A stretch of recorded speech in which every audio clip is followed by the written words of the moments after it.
Hi thinkers, welcome to the Data Structures in Python playlist on ThinkX Academy. In this tutorial, we are going to understand a very important data structure which is linked list data structure. The concepts that we will study in this tutorial will help in understanding more data structures like binary trees because they are going to be very similar to linked list. We will use references in binary trees and in further data structures. So it is a very important data structure to understand at this point. In this tutorial, I'm going to introduce you to what exactly this data structure is, and then we are going to uh, write the code in Python, and basically we will perform different operations on this data structure, which is this linked list, like insertion, traversal, deletion, etc. We will do them separately in separate videos. So let's get started. So first of all, linked list is a data structure in which we can arrange the items. Let's first consider some data items. Let's consider some integers. I'm going to take some random integers. Let's say 5, 4, 11, 8, and let's say one more, 10. So now we have 5 elements which you can see here, which are basically data items. Alright, so in this playlist we have already studied arrays, and we have seen how we can implement arrays in Python also.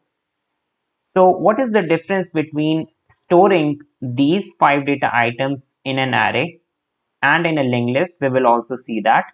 So let's suppose I will draw a very small diagram here. Let's suppose we have this memory, and basically when we talk about memory, we are actually talking about RAM, which is the random access memory. And basically CPU will access this RAM and this memory space. So these items will get stored somewhere inside of these memory blocks. Let's say each block represents 1 byte, right? So I'm just drawing this simple diagram, and let's say there are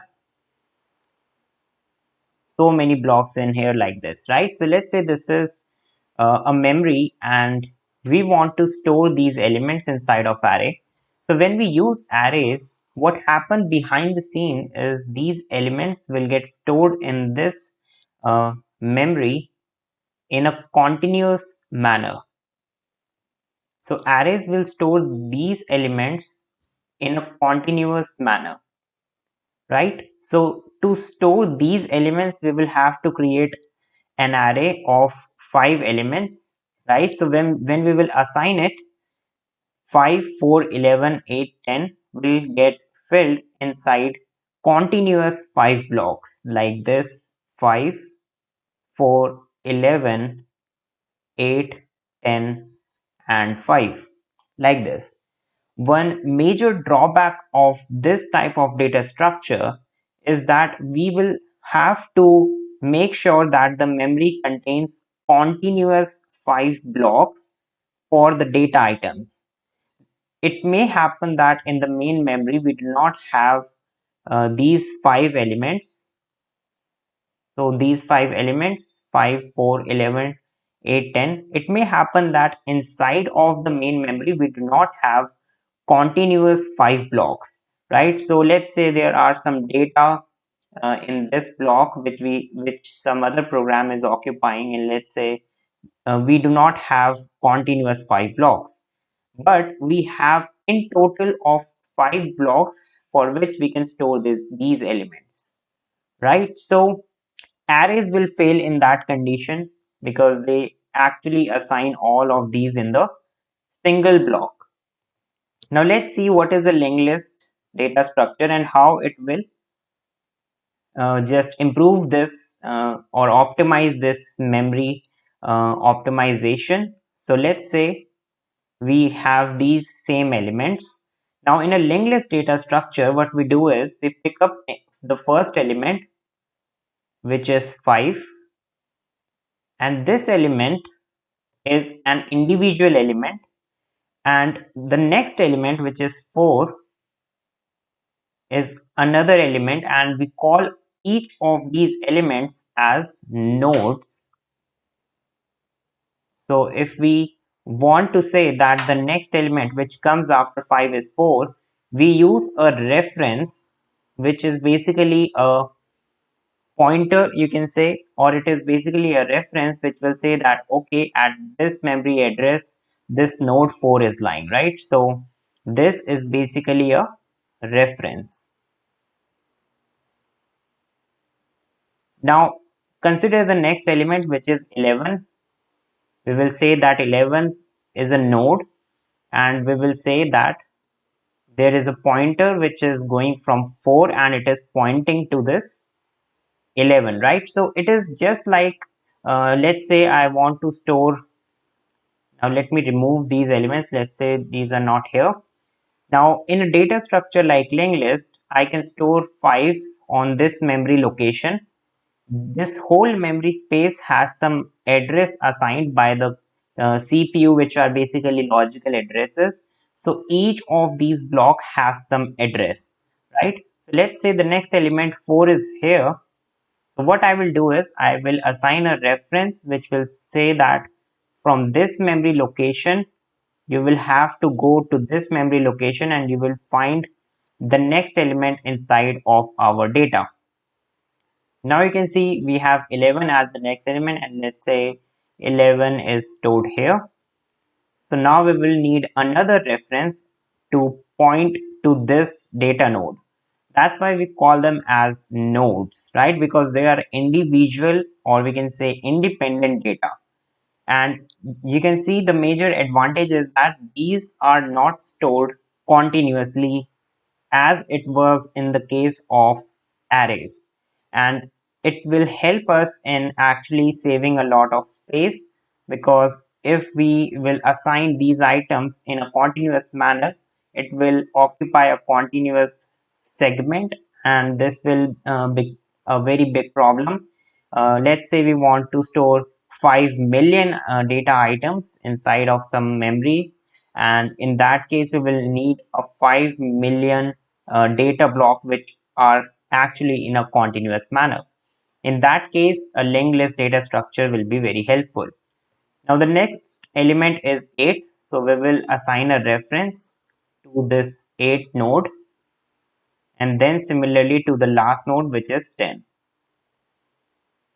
Now let's understand some important terminologies in linked list which we will use when we will write the program in Python programming language, or even if you are choosing some other programming language, these terminologies are very helpful. So the first term that we have already discussed is that what are nodes? We know that. Now these references are also called as next pointers, right? Next pointers, and it is basically because it points to the next item inside of my data set.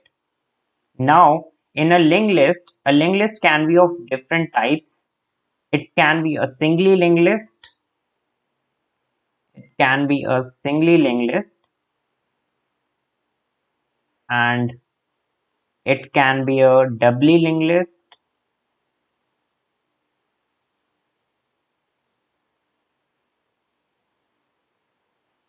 and the final one is the circular linked list. In this tutorial, we will implement the singly linked list. In singly linked list, we have a single pointer, right? A single reference. In doubly linked list, we have pointers which are the next pointer, and we also have another pointer which pointed to the previous element, right? So we call it as a previous pointer. And similarly, we have this for all the items in a doubly linked list, and similarly there is a change in a circular linked list, but in this tutorial we will focus only on the singly linked list. So in the singly linked list we do not have this previous pointer, we do not have this here, right? We have only one single.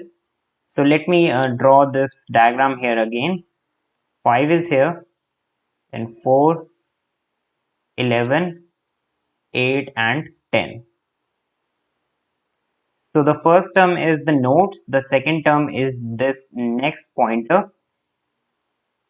When we will implement this whole data structure in Python, we will have to individually allocate these data items inside of the memory, and the way to do is to create a class node, and then we will create an object of this class. And as we all know that whenever we create an object of a class, it assigns that particular all the data inside of this class in the main memory, right? So we will use the classes and objects, our knowledge of classes and objects, to assign these nodes in here.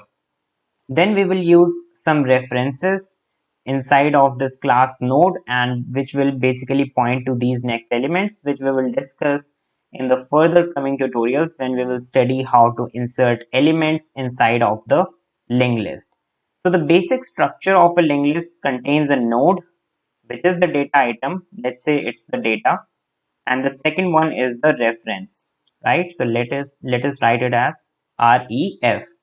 One important term is here, which is that the last node of the linked list will point to a null reference, right?